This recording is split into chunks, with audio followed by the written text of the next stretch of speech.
Justice Inyang Ekwo, wey dey sit for Federal High Court for Abuja, don adjourn proceedings on top the case between Niger Police and Senator Andy Uba go March 17, 2025. The adjournment come after the police filed 2-count charge on March 4th, but e never reached the defendant.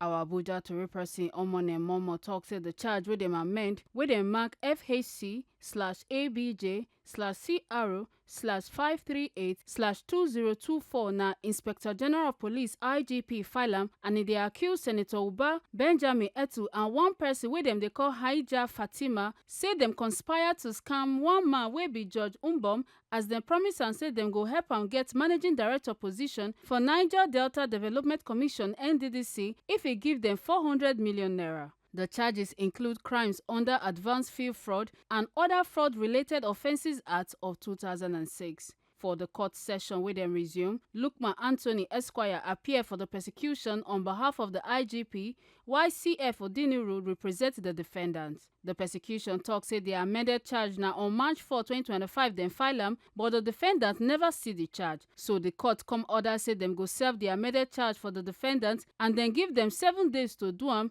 and say the case go resume on March 17, 2025. Make una no forget say, as we see am, na so we dey talk am. We no dey take blame.